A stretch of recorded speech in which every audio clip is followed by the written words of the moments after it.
আৰু বাকী যিকেইগৰাকী গত নিৰ্বাচনত জয়ী হৈছে তপনেতো বহুত মাৰ্জিন লৈ জয়লাভ কৰিছে তপন দাসে ঠিক আমাৰ গুৱাহাটী মহানগৰৰ কাষতে হাজোৰ প্ৰকাশ চন্দ্ৰ দাস আছে তেজপুৰত পৃথ্বীৰাজ ৰাভা টিয়কোট বিকাশ শইকীয়া বজালীত ধৰ্মেশ্বৰ শইকীয়া ৰয় বঙাইগাঁৱত দীপ্তিময় চৌধুৰী বৰপেটাত দীপক কুমাৰ দাস বিলাসীপাৰাত জীৱেশ ৰয় তাৰ ভিতৰতেই এবাৰ নতুন কেইবাগৰাকীও আহিছে আমি আগতে বিধায়ক হৈ থকা মই কেশৱ মহন্ত পৃথ্বীৰাজ ৰাভা জ্যোতিৰ্ময়ী চৌধুৰীৰ বাহিৰে বাকী ছগৰাকীয়ে নতুন মই তেখেতলোক আটাইকে আন্তৰিকতাৰে অভিনন্দন যাচিছোঁ আমি আটাই ঐক্যবদ্ধভাৱে অনাগত দিনত ৰাজ্যখনৰ স্বাৰ্থৰ হকে আমি নিস্বাৰ্থভাৱে কাম কৰিবলৈ আমি সংকল্প গ্ৰহণ কৰি আৰম্ভণিৰ দিনটোৰ পৰাই আমি কেনেদৰে আমাৰ নিজৰ সমষ্টিৰ লগতে সামগ্ৰিকভাৱে ৰাজ্যখনৰ বিকাশ আৰু অসমত বসবাস কৰা সকলো জাতি জনগোষ্ঠীৰ ধৰ্মাৱলম্বী লোকক যাতে আমি প্ৰকৃত সেৱা দিব পাৰোঁ ন্যায় দিব পাৰোঁ তাৰ কাৰণে আমি কাম কৰিবলৈ আন্তৰিকতাৰে চেষ্টা কৰিম মই আমাৰ দলৰ মাননীয় কাৰ্যকৰী সভাপতি কেশৱ মহন্ত ডাঙৰীয়াকে ধৰি মই কেউগৰাকী আমাৰ নৱনিৰ্বাচিত সতীৰ্থক আন্তৰিক শুভেচ্ছা জনাইছোঁ আৰু অভিনন্দন জনাইছোঁ আৰু আপোনালোকেও আজিৰ দিনটোত আমাৰ সৈতে অংশ লোৱাত আপোনালোককো বহুত মই ধন্যবাদ জনাইছোঁ অসমৰ ৰাইজক আমি আপোনালোকৰ জৰিয়তে অশেষ ধন্যবাদ আৰু কৃতজ্ঞতা জনাইছোঁ ৰাইজে নখ জোকাৰিলে নৈ বৈ বুলি এটা কথা আছে অসমৰ জনসাধাৰণ ৰাজনৈতিকভাৱে খুব সচেতন যোৱা দিনবিলাকত আপোনালোকে প্ৰায় এমহীয়া চৰকাৰ এখন দেখিলে তাত মন্ত্ৰীকো দেখিলে বহুত কিবা কিবি দেখিলে শুনিলে বহুতে এটা সুকীয়া ধাৰণাও লৈছিল সেইবিলাক কালিৰে পৰা সেই ধৰণৰ জল্পনা কল্পনা কাল্পনিক চৰকাৰ নোহোৱা হ'ল এখন নতুন চৰকাৰ হ'ব আৰু এই নতুন চৰকাৰে আমি নিশ্চিত মাননীয় মুখ্যমন্ত্ৰী ডক্টৰ হিমন্ত বিশ্ব শৰ্মা ডাঙৰীয়াক আজি পুৱাৰ ভাগতো আমি লগ পাইছিলোঁ তেখেতে যিধৰণে ৰাজ্যখনক আগুৱাই লৈ যাবলৈ যোৱা দিনবিলাকত চেষ্টা কৰিছিল তাতোতকৈ অধিক তড়িৎ গতিত ৰাজ্যখন উন্নয়ন আৰু বিকাশৰ দিশে ধাৱমান কৰিবলৈ তেখেতে যে আন্তৰিকতাৰে চেষ্টা কৰিব তেখেতৰ বক্তব্যই তেখেতে কথা বতৰাই এই কথাই প্ৰমাণ কৰে আৰু আমিও আন্তৰিকতাৰে সহযোগ কৰিম ধন্যবাদ মই কেশৱ মহন্ত ডাঙৰীয়াক চমুকে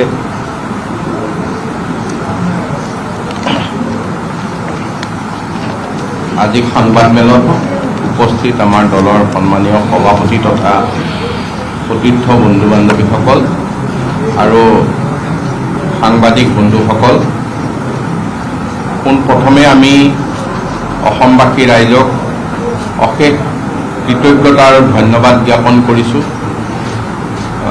এটা ঐতিহাসিক ৰায় দিলে যিটো ৰায় হয়তো অতীতত হোৱা নাছিল ভৱিষ্যতৰ কথাও আজি আমি ক'ব নোৱাৰোঁ কিন্তু এই ঐতিহাসিক ৰায়ৰ আমি সকলো অংশীদাৰ হ'লোঁ ই সভাপতি ডাঙৰীয়াই কোৱাৰ নিচিনা ই সদায় অসমৰ ৰাজনৈতিক ইতিহাসৰ এটা উল্লেখযোগ্য দিন হ'ব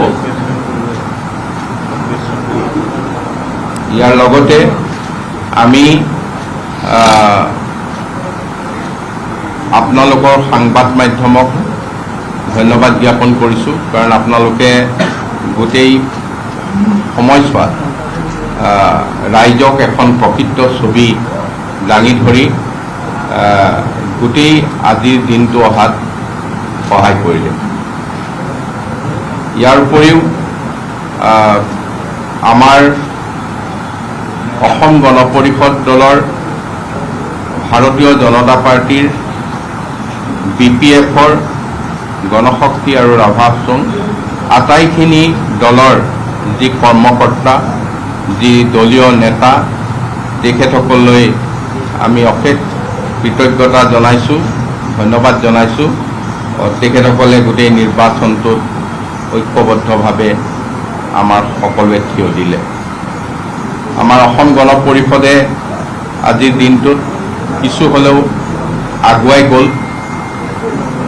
ই আমাৰ দলটোৰ কাৰণে এটা ডাঙৰ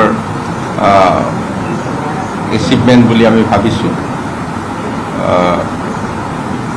আজি ভাৰতবৰ্ষৰ মাননীয় প্ৰধানমন্ত্ৰী, অসমৰ মাননীয় মুখ্যমন্ত্ৰী, গৃহমন্ত্ৰী ডাঙৰীয়া,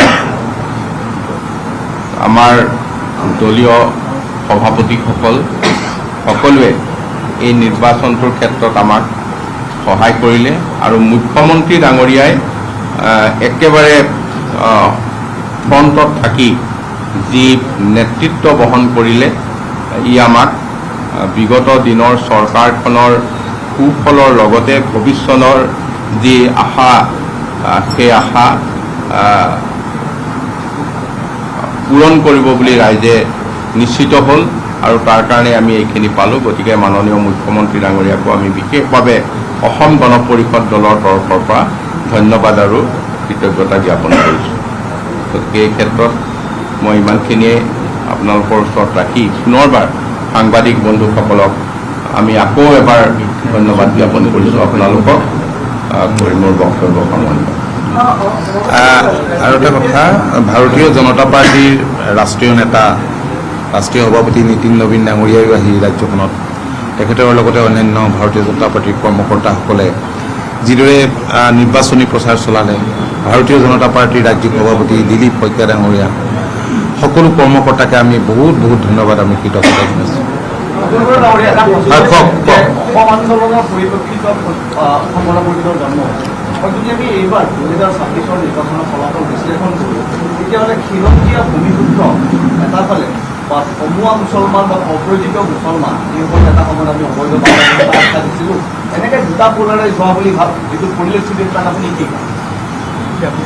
অসমৰ ভৱিষ্যত ৰূপৰেখাটো কেনেকুৱা হ'ব? চাওক, এইবাৰ অসমৰ জনসাধাৰণে উন্নয়নৰ সপক্ষে ভোট দিছে।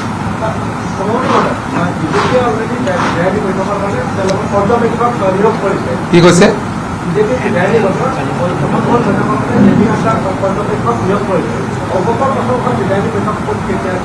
আমি আমাৰ প্ৰথমখন বিধায়িনী বৈঠক কালিলৈ অনুষ্ঠিত কৰাৰ সিদ্ধান্ত লৈছোঁ।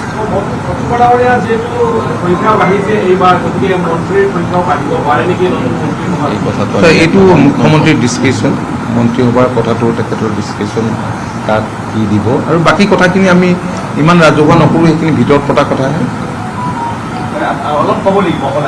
একো বহলাই নকওঁ। কি হ'ল যিটো মই সুধিছিলোঁ আপোনাক যে এইবাৰ যদি আমি এনালাইচিছ কৰোঁ নিৰ্বাচনত, আপোনালোকৰ এনালাইচিছটো দি দিব আৰু অসম গণ পৰিষদ দল এটা ছেকুলাৰ দল। অসম গণ পৰিষদ দলে প্ৰায় 13খন আসনত ধৰ্মীয় সংখ্যালঘুৰ প্ৰাৰ্থী থিয় কৰাইছিল। আমি জিকিব পৰা নাই, কিন্তু যথেষ্ট সংখ্যক ধৰ্মীয় সংখ্যালঘুৰ আমি ভোট লাভ কৰিবলৈ সক্ষম হৈছোঁ। তো মাটিত নাথাকেই আৰু বিশেষকৈ কংগ্ৰেছটো হৈছে এটা ছিষ্টেম আৰু দেশৰ স্বাধীনতা নাটক। কংগ্ৰেছক নতুনকৈ পৰিচয় কৰিবলগীয়া একো নাই। গ্ৰাছ ৰুটৰ লগত তেওঁলোকৰ কানেকশ্যনো যথেষ্ট কম আৰু অন্যহাতে কংগ্ৰেছৰ অপকৰ্ম, দুৰ্নীতি, ভ্ৰষ্টাচাৰ কৰা চৰকাৰত থকা সময়ত সেই কথাবিলাক অসমৰ জনসাধাৰণে পাহৰি যোৱা নাই। আজি আমাৰ চৰকাৰখনে ডক্টৰ হিমন্ত বিশ্ব শৰ্মা ডাঙৰীয়াৰ নেতৃত্বত আজি যিদৰে স্বচ্ছ আৰু মেধাৰ ওপৰত ভিত্তি কৰি নিযুক্তি দিছে, এই কামটো কংগ্ৰেছে আৰম্ভ যদি কৰিলেহেঁতেন তেতিয়াতো এতিয়ালৈকে বহুত পৰিৱৰ্তন হ'লহেঁতেন। আজি যিদৰে দৰং হৈছে, ৰাস্তা ঘাট হৈছে, ইনফ্ৰাষ্ট্ৰাকচাৰ হৈছে, ছেমি কণ্ডাক্টৰৰ দৰে ইণ্ডাষ্ট্ৰী আহিছে, নতুন এয়াৰপৰ্ট হৈছে, এই কামবিলাক আগতেই যদি কৰিলেহেঁতেন তেতিয়াহ'লে ৰাজ্যখনৰ চেহেৰা সলনি হৈ গ'লহেঁতেন। গতিকে মানুহে কম্পেয়াৰ কৰিছে অসমৰ জনসাধাৰণ যে NDA চৰকাৰে কেনেধৰণে কাম কৰে আৰু কংগ্ৰেছ চৰকাৰে কেনেধৰণে কাম কৰিছে। মনমোহন সিং ডাঙৰীয়াই আমাৰ ৰাজ্যখনৰ পৰা দুবাৰকৈ ৰাজ্যসভালৈ প্ৰতিনিধিত্ব কৰি দেশৰ প্ৰধানমন্ত্ৰী হৈছিল, কিন্তু সেই প্ৰধানমন্ত্ৰীগৰাকী অসমলৈ কেইবাৰ আহিছিল, ইয়াৰ ঠিকনাৰ ভিত্তিতেই নিৰ্বাচিত হৈছিল আৰু নৰেন্দ্ৰ মোদী ডাঙৰীয়া কিমানবাৰ আহিছে। গতিকে এইবিলাক কথা জনসাধাৰণে যিহেতু কম্পেয়াৰ কৰে আৰু অসমৰ জনসাধাৰণে এবাৰ ভাবিছিল যে মানে জেনজি বুলি যাক কোৱা যায়, য়ং মানুহখিনি নাথাকিব নেকি, কিন্তু দেখা গ'ল যে যোৱা নিৰ্বাচনত গৰিষ্ঠ সংখ্যক অসমৰ নতুন প্ৰজন্মৰ যুৱক যুৱতীয়ে সমৰ্থন জনাইছে। মহিলাই সমৰ্থন জনাইছে। এটা ব্যাপক পৰিৱৰ্তন সেইবাবে সম্ভৱ হৈ উঠিছে আৰু এয়া সম্ভৱ হৈছে চৰকাৰখনে কৰা ভাল কামৰ বাবে। মই ভাবোঁ যে চৰকাৰক এয়া ৰাইজে এটা উপহাৰ দিছে আৰু চৰকাৰখন এইবাৰ অধিক নিশ্চয় দায়বদ্ধ হ'ব, অধিক দায়বদ্ধ হ'ব জনতাৰ প্ৰতি। এইও দায়বদ্ধ চৰকাৰ আৰু অধিক দায়বদ্ধ হৈ নিশ্চয় আমি সকলোৱে কাম কৰিব লাগিব। কংগ্ৰেছৰ অৱস্থান 19টা সিটত এজনেই মাত্ৰ হিন্দু বিধায়ক থাকিলে। কংগ্ৰেছক ৰাইজে আচলতে অগ্ৰাহ্য কৰিছে, কংগ্ৰেছক অগ্ৰাহ্য কৰিছে আৰু ধৰ্মীয় সংখ্যালঘুসকলেও এটা সময়ত অগ্ৰাহ্য কৰিব। যিদৰে চাহ জনগোষ্ঠীৰ লোকে মানে কংগ্ৰেছক এটা সময়ত মাই বাপ বুলি ভাবিছিল আৰু কংগ্ৰেছৰ নেতৃত্বই মানে ধৰ্মীয় সংখ্যালঘু আৰু চাহ জনগোষ্ঠীৰ লোক যেতিয়ালৈকে থাকিব, তেওঁলোকৰ অৱশ্যে কোৱাৰ ভাষাটো বেলেগ আছিল, তেতিয়ালৈকে কংগ্ৰেছ থাকিব বুলি কৈছিল। এতিয়া চাহ জনগোষ্ঠীৰ লোকে বুজি পাইছে আৰু বুজি পোৱাৰ কাৰণে ভাল হৈছে। সেইবোৰ অঞ্চলত চাহ বাগিচা অঞ্চলত উন্নয়ন হৈছে, অৰুণোদয় স্কিমবিলাকতো পাইছেই, Jagannath community hall, anganwadi centre, model school, ৰাস্তা ঘাট, ঘৰ দুৱাৰ, এইবিলাক চব হৈছে। এইবিলাক দেখিও যিহেতু এটা চামে উপলব্ধি কৰা নাই, মই ভাবোঁ যে সেইসকলেও যিসকলে আব্বা আম্মা বুলি কয় কংগ্ৰেছক, সেইসকলেও এটা দিনত উপলব্ধি কৰিব আৰু এই উপলব্ধি কৰাৰ মই ভাবোঁ যে এইবাৰটো যথেষ্ট কমিছে, উপলব্ধি কৰিব আৰু ছেকেণ্ড থট দিব ভৱিষ্যতৰ দিনত।